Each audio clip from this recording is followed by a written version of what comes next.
Hello and welcome to another one of DZDD videos. Today we're going to be looking at an example, or actually two examples of area between two curves without bounds. Alright, so the first one we got is x squared and 5x. So the first thing you want to do is find your intersection points. So set y equal to y, or in other words, x squared equal to 5x. Then subtract your 5x over. Factor out the x. It's common. We're solving for the intersection points. What x values do they equal each other? The y's. So once we do that, we get x equals 0 and x minus 5 equals 0. So x equals 5. So those are your bounds for your integral. Pick a test point and plug it into both of those. So I'm going to pick 1. 1 is between 0 and 5. So if I plug in 1 there, I get 1 squared, which is 1. It's a little bright. I thought I picked orange. Sorry about that. And then 5 times 1 is 5. So the top function is going to be this one here because the larger y value in between those two endpoints. So the test point of 1 is between 0 and 5. Plugging in both. This one gives me the larger answer. So as a result, this is my integral. Integral from 0 to 5, top function minus bottom function. Factor out the x that's common. Oh, no, sorry. I'm on automatic mode, it seems. You want to integrate those individually and then subtract the answers, top minus bottom bound. So we have a 5, let me get the right color here, 5x squared. What's going on?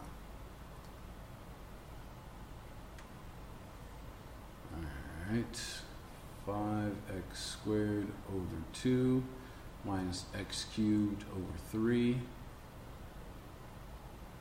The integration part of these problems is pretty straightforward. And here we're going to get a 5 times 5 squared over 2 and 5 cubed over 3,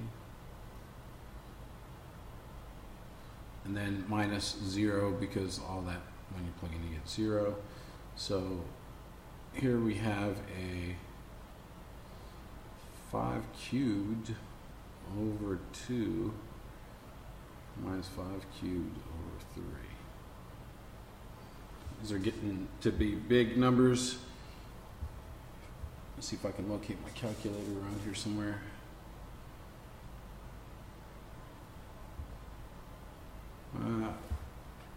Actually, we could probably do it without. Let's see. Let's treat this, since they're both common, they both have a 5 cubed. I'm going to say let's find a common denominator of 6. And this is going to be 3 times 5 cubed minus 2 times 5 cubed. Sometimes over 6, right? I can factor out the common 5 cubed. Actually, I should have probably done that right here, right? And then just did the 1/2 minus 1/3. Would have been a lot easier. And then at that point, we're going to get 3 over 6 minus 2 over 6, which is 1 over 6. But then we've got that 5 cubed multiplied. And 5 cubed, I believe, is 125. So that's a 5, not a 6.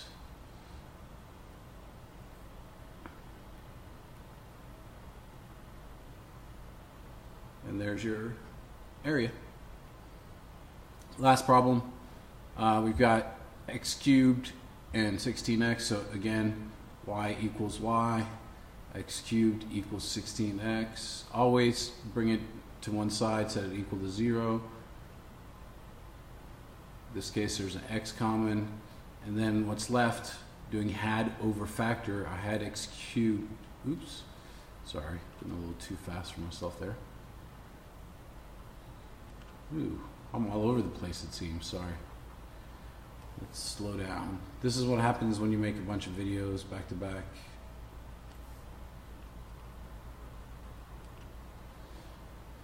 Factor out the x, you're going to get a x squared minus 16, and then when you notice this is a difference of two squares, perfect squares.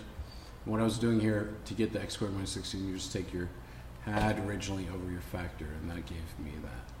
And then do that again for 16x over x gives me 16. The difference of two squares, perfect squares, you just square root them both, write down both answers, and plus in one and minus in the other.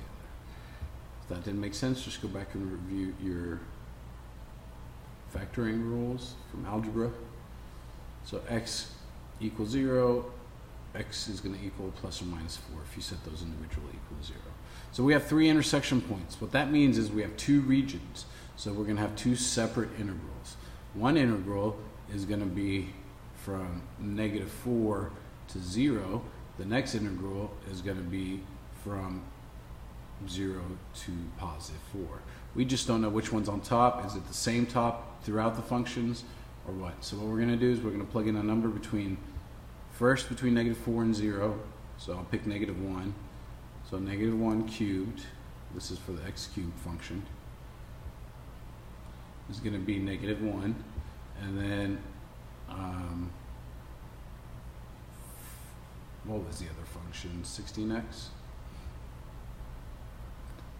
So 16 times -1 is -16. So -1 is larger than -16. So that means x cubed, which gave me the -1, is going to be on top. And then 16x is going to be on bottom. Then if I pick a 1, it seems like the roles will be reversed because 1 cubed is 1, whereas 16 times 1 would be 16. So that tells me 16x comes first in this second half of the region that we're interested in.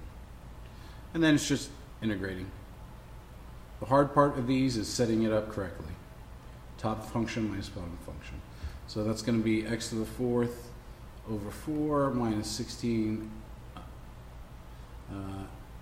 x squared over 2. And then that's evaluated between 0 and -4. And then here we're going to have a 16 x squared over 2. These are added. Minus x to the 4th over 4. And that's going to be from 4 to 0. Okay? Or 0 to 4, sorry. So if I plug in the top bound, I'm going to get 0, right? Because 0 to the 4th over 4 minus 16 times 0 squared over 2. All that's going to be 0. And then top minus the bottom plugged in, so -4 to the 4th over 4 minus 16 times -4 squared over 2. And then we got, I'm not going to do the 0 one for that. You should have the idea of what's going on there. We got a 16 4 squared over 2 and a 4 to the 4th over 4. So if I distribute the negative sign, both of these are even power, so you can get rid of the negatives that are inside the parentheses. However, this negative sign is going to distribute here and there. So let me go back to red here. So this negative times a positive is going to give me a 4 to the 4th. Again, I dropped the negative because it's an even power. Anything to an even power is going to end up positive. They always pair up. And two negatives times each other give you a positive. And then that one's a 4 squared over 2 plus 16 4 squared over 2 and minus 4 to the 4th over 4. So you should notice that all of these are going to cancel, right? There's a positive 4 to the 4th over 4 minus a negative 4 to the 4th over 4, and then the same thing with these two. Reason why is because these regions are symmetric, and one is summing up positive areas and the other one negative areas. Let's take a look at what's going on. So x cubed looks like this, roughly. whereas 16x is going to be something like this, very steep slope. Oh, it's got to go through the origin though. Let's make that at least somewhat okay. Something like that. Just pretend that goes through the origin. And you should be able to see that these two regions that we're looking at are going to be symmetric. However, one of them is going to be summing up negative y values, whereas the other one's going to be summing up positive y values. It's going to be the same area. So what you want to do is you can either take the absolute value of the one of them, or what I prefer to do is just take this combined and then times it times 2, right? Because the signs are different, so what you're going to do is just subtract them, and one answer is going to be negative and the other one's going to be positive. You just take that if it's negative and make it positive, and then just times 2. So 4 to the 4th, 16 actually is 4 to the 4th, right? Over 4 minus 4 squared, right? 16. You could do all this on the calculator.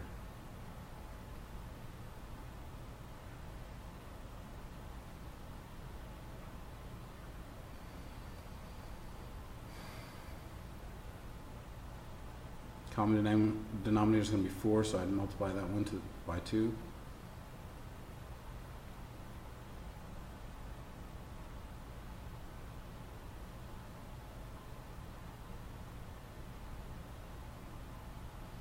And I'm just treating that 4 to the 4th as if it was like an x or something.